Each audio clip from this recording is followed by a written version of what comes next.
நம் ஆண்டவராகிய இயேசு கிறிஸ்து நாமத்தினாலே உங்களை யாவரையும் வாழ்த்துகிறோம். நீங்கள் வாழ்ந்து சுகமாக இருப்பீர்களாக. கர்த்தர் தாம் உங்களை யாவரையும் கர்த்தர் ஆசீர்வதிப்பாராக. இந்த நாளிலே வேத வசனத்தின்படி கர்த்தர் நம்மோடு கூட இடைபடுவாராக. 1 சாமுவேல் 8ஆம் அதிகாரம் 6ஆம் வசனம் சொல்லுகிறது, எங்களை நியாயம் விசாரிக்கும்படி ஒரு ராஜாவை ஏற்படுத்தும் என்றும் அவர்கள் சொன்ன வார்த்தை சாமுவேலுக்கு தகாதாய் காணப்பட்டது. ஆகையால் சாமுவேல் கர்த்தரை நோக்கி விண்ணப்பம் பண்ணினான் என்று சொல்லி வேதம் சொல்லுகிறது.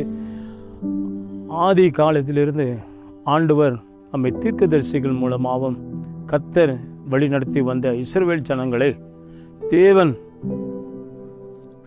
ஆண்டவர் நடத்தி வந்த அந்த தேவ ஜனங்களை கர்த்தர் என்ன சொல்கிறார்? ஆண்டவரே நடத்தி கொண்டு வருகிறார். ஆனால் இந்த ஜனங்கள் அந்நிய ஜனங்களை பார்த்து எங்களுக்கு ராஜா வேண்டும் என்று சொல்லி சாமுவேல் இடத்துல தீர்க்கதரிசி இடத்துல போய் விண்ணப்பம் பண்ணுகிறார்கள். அந்த வார்த்தை சொல்லுகிறது, அவன் போய் விண்ணப்பம் பண்ணுகிறான். ஜனங்கள் சொல்லுகிறார்கள், ஆண்டவரிடத்தில் போய் விண்ணப்பம் பண்ணும்போது ஆண்டவரிடத்தில் சொல்லுகிறார்கள், எங்களுக்கு ஒரு ராஜாவை ஏற்படுத்த வேண்டும் என்று சொல்லி இஸ்ரவேல் மக்கள் கர்த்தர் சாமுவேல் இடத்துல சொன்னபோது சாமுவேல் கேட்டு கர்த்தரிடத்தில் போய் விண்ணப்பம் பண்ணுகிறான்.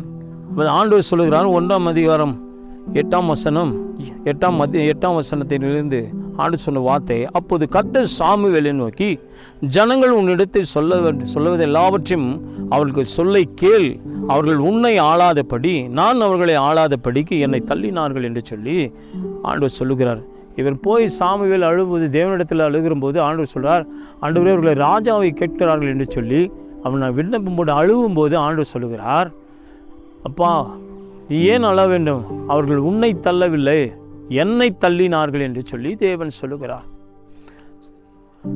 நான் அவர்களை ஆளாதபடிக்கு என்னை தள்ளினார்கள் என்று சொல்லி வேதம் சொல்லி லூக்கா 19ஆம் அதிகாரம் 27ஆம் வசனத்தில் கூட ஆண்டவர் சொல்லுகிற வார்த்தையின்படி ஆண்டவர் பாருங்கள், லூக்கா சுவிசேஷம் 19ஆம் அதிகாரம் 27ஆம் வசனத்தில் ஆண்டவர் சொல்லுகிற வார்த்தை இருக்குது, அன்றியும் தங்கள் மேல் நான் ராஜாவாவதற்கு மனதில்லாதவர்களாக ஆகிய என்னுடைய சத்துருக்களை இங்கே கொண்டு வந்து எனக்கு முன்பாக வெட்கப்படும் போது என்று சொன்னார்கள் என்றான்.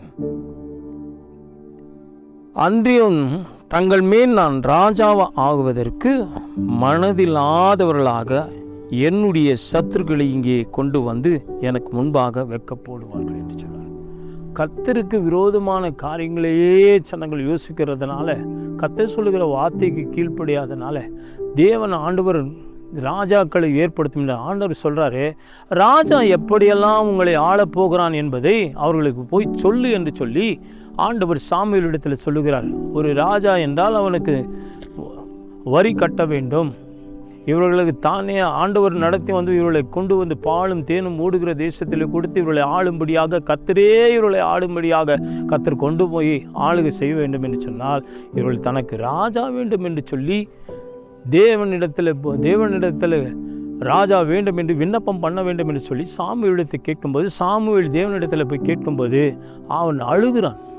ஆண்டவரே இவர்கள் ராஜாவை ஏற்படுத்த வேண்டும் என்று சொல்லுகிறார் என்று சொன்னபோது கர்த்தர் சொல்லுகிறார், அவர்கள் உன்னை தள்ளவில்லை சாமுவேல், நான் ஆளாதபடி என்னை தள்ளிவிட்டார்கள் என்று சொல்லுகிறார்.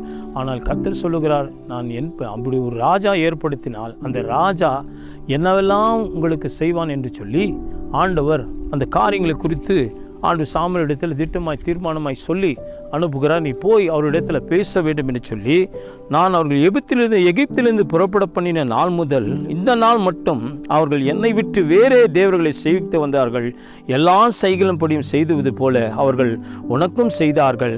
இப்போது அவர்கள் சொல்லை கேள். ஆனாலும் உன் அப்ராத்தினை கண்டுபடி அவர்களை ஆளும் ராஜாவின் காரியம் இன்னதென்று அவர்களுக்கு திராட்சணமாய் தெரியப்படுத்தி என்றார். அப்போது சாமுவேல் ஒரு ராஜா வேண்டுமென்று தன் இடத்தில் கேட்ட ஜனங்களுக்கு கர்த்தருடைய வார்த்தையெல்லாம் சொல்லி, உங்களை அவள் ஆளும் ராஜாவின் காரியம் என்னவென்றால், தன் ரதத்திற்கு முன் ஓடும்படி அவன் உங்கள் குமாரரை எடுத்து தன் ரத திசைக்கு தன் குதிரை வீரருக்கும் வைத்துக் கொள்வான் என்று சொன்னால் 1000 பேருக்கு 50 பேருக்கும் தலைவராகவும் தன் நிலத்தை உழுகிறவர்களுக்காகவும் தன் விளைச்சலையை அறுக்கிறவர்களாகவும் தன் யுத்த ஆயுதங்களை தன் ரதங்களின் பனிமூட்டுகளை பண்ணுகிறவர்களாகவும் அவர்களை வைத்துக் கொள்வான் என்று சொன்னார்கள்.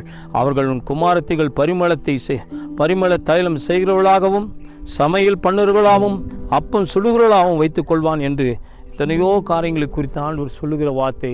அவர்கள் அந்த வார்த்தை கேளாதபடி எங்களுக்கு ஒரு ராஜா வேண்டும். ஏன் என்று சொன்னால், அந்நிய ஜனங்களை ஆளுகிற ராஜாவை போல எங்களுக்கும் ஒரு ஆளுகை செய்கிற ஆட்கள் ஒரு ராஜா வேண்டும் என்று சொன்னார்கள். வானத்தை பூமியும் படைத்த தெய்வத்தை ஆளுகை செய்யாதபடி இவர்கள் தேவனை தள்ளி மனுஷன், ஆண்டவர் சொல்லுகிற வார்த்தை, நாசில் உள்ள சுவாசம் மனிதனை நம்பதை பார்க்கணும், தேவன் மேல் பற்றுதலாயிரு என்று சொன்னாரே, அப்படியாப்பட்ட தேவனை விட்டு மனுஷனை ஆள வேண்டும் என்று சொன்னார்கள். அவர்கள் அன்னைக்கு கேட்ட அந்த வார்த்தையின்படி இந்த நாள் வரை இஸ்ரவேல் மக்களுக்கு ஆண்டவர் ராஜாவை ஏற்படுத்தி வைத்தார். வரி கட்டும்படியாக அவர்களுக்காக மனம் இறங்கி அவர்களை நடத்தி வந்தார்கள். ஆண்டவர் எகிப்து தேசத்திலிருந்து ஒரு ராஜாவும் இல்லை, அவரை நடத்தி வந்தார். யோர்தானை கடக்க வைத்தார், செங்கடலை பிளக்க வைத்தார். ஆண்டவர் தண்ணீரை இரத்தமாய் மாற்றி அவர்களுக்காக செய்த அற்புத அடையாளங்களை கர்த்தர் அவர்கள் மறந்து விட்டார்கள்.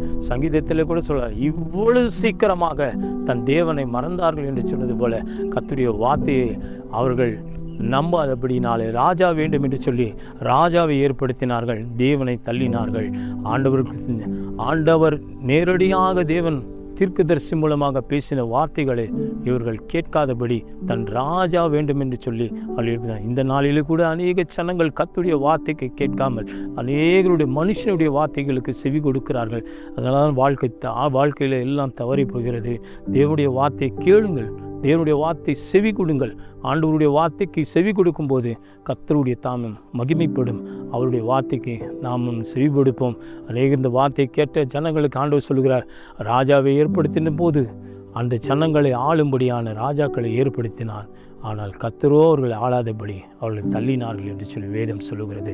இந்த நாளில் இந்த வார்த்தைகளை கர்த்தர் நாமும் தேவனுடைய வார்த்தையை கேட்போம், மனுஷனுடைய வார்த்தைக்கு செவி கூடாதபடி கர்த்தருடைய வார்த்தையை கேட்போம். கர்த்தர் தாமே ஆண்டவருடைய வார்த்தைக்கு கீழ்ப்படியும் போது கர்த்தர் நம்மை ஆளுகை செய்வார். வானத்தையும் பூமியும் படைத்த தெய்வம் நம்மை ஆளுகை செய்ய வேண்டும் என்று சொல்லி ஆண்டவர் இந்த நாளில் விரும்புகிறார். ஆனால் ஜனங்களோ தேவனுடைய வார்த்தையை தள்ளுகிறார்கள். ஆண்டவர் சொல்கிறார், வேதத்தை தன் செவிக்கிறவருடைய விலகுகளுடைய ஜெபம் அருவருப்பானது என்று சொல்லி கர்த்தரிடத்தில் விண்ணப்பம் பண்ணுங்கள். கர்த்தர் உங்களை ஆசீர்வதிப்பார். தேவன் தாமே உங்களை உயர்த்துவாராக. ஆமென்.